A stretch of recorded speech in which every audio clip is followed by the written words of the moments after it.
તો રાજ્યના ખેડૂતો ઉપર ફરી એકવાર માવઠાનું સંકટ છે। એનું કારણ એ છે કે એકસાથે 3 સિસ્ટમ સક્રિય થઈ છે, જેથી ફરી એકવાર કમોસમી વરસાદની આગાહી હવામાન વિભાગે કરી। ઉત્તર ગુજરાતના 4 જિલ્લાઓ માટે હવામાન વિભાગે આજના દિવસ માટે યલો એલર્ટ પણ જાહેર કર્યું છે। સાબરકાંઠા, અરવલ્લી, મહીસાગર અને દાહોદ સહિત ઉત્તર ગુજરાતના કેટલાક જિલ્લાઓમાં સામાન્યથી મધ્યમ કમોસમી વરસાદની આગાહી કરવામાં આવી છે। હવામાન વિભાગ મુજબ હાલ 3 સિસ્ટમ સક્રિય બનતા વાતાવરણમાં ફેરફાર નોંધાઈ રહ્યો છે। વેસ્ટર્ન ડિસ્ટર્બન્સ, સાયક્લોનિક સર્ક્યુલેશન અને ટ્રફ સક્રિય હોવાથી રાજ્યના કેટલાક વિસ્તારમાં વાદળછાયું વાતાવરણ રહેશે। ઉત્તર પશ્ચિમના પવનોની ગતિ પણ સામાન્ય કરતાં વધુ રહેવાની શક્યતા છે। 30 થી 40 કિલોમીટર પ્રતિ કલાકની ઝડપે પવન ફૂંકાઈ શકે છે। જો કે કાલથી 24 ફેબ્રુઆરી સુધી રાજ્યનું હવામાન સૂકું રહેવાની સંભાવના છે।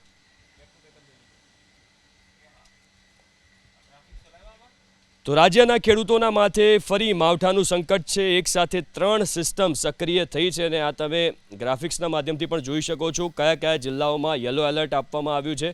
ઉત્તર ગુજરાત અને મધ્ય ગુજરાતના કેટલાક ભાગોમાં યલો એલર્ટ આપવામાં આવ્યું છે।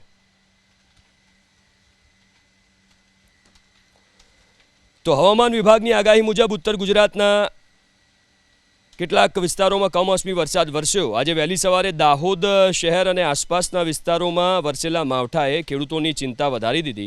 દાહોદ શહેર સહિત છાપરી, રડિયાતી, ઝાલત, રબડાલ, સિંગવડ અને લીમખેડાના ગ્રામ્ય વિસ્તારોમાં કમોસમી વરસાદ વરસ્યો। વીજળીના કડાકા સાથે વરસેલા વરસાદથી ખેડૂતો પર ચિંતાના વાદળો ઘેરાયા। ખેડૂતોએ વાવેતર કરેલ ઘઉં, ચણા સહિતના પાકને નુકસાન થવાની ભીતિ છે। તો ગોધરામાં પણ વહેલી સવારે ઝરમર કમોસમી વરસાદ વરસ્યો। 2 દિવસના વાદળછાયા વાતાવરણ બાદ આજે ગોધરા શહેરમાં કમોસમી વરસાદ વરસ્યો છે। અચાનક વરસેલા માવઠાથી શહેરના રોડ રસ્તા પણ ભીંજાયા, તો ખેડૂતોને પણ નુકસાનીની ભીતિ સતાવા લાગી। આ તરફ બનાસકાંઠા અને મહીસાગર જિલ્લામાં પણ વહેલી સવારથી માવઠાના વાદળો ઘેરાયા છે। દાંતા, અંબાજી, હડાદ, સનાલી, રાણપુર સહિતના વિસ્તારોમાં વહેલી સવારથી વાદળછાયું વાતાવરણ સર્જાયું છે। તો મહીસાગર જિલ્લાના લુણાવાડા, બાલાસિનોર, વીરપુર, ખાનપુર, કડાણા, સંતરામપુર તાલુકાઓમાં પણ વાદળછાયું વાતાવરણ છે। વાદળછાયા વાતાવરણ વચ્ચે હવામાન વિભાગે કરેલી કમોસમી વરસાદની આગાહીથી ઘઉં, મકાઈ, વડિયાળી, જીરું સહિતના પાકોને નુકસાન થવાની ખેડૂતોને ચિંતા છે। આ તરફ સતત 3જા દિવસે અરવલ્લી જિલ્લામાં વાદળછાયું વાતાવરણ સર્જાયું।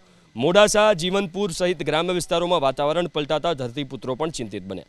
માવઠું થાય તો ઘઉં, બટાકા, ચણા જેવા પાકોને નુકસાન થઈ શકે છે।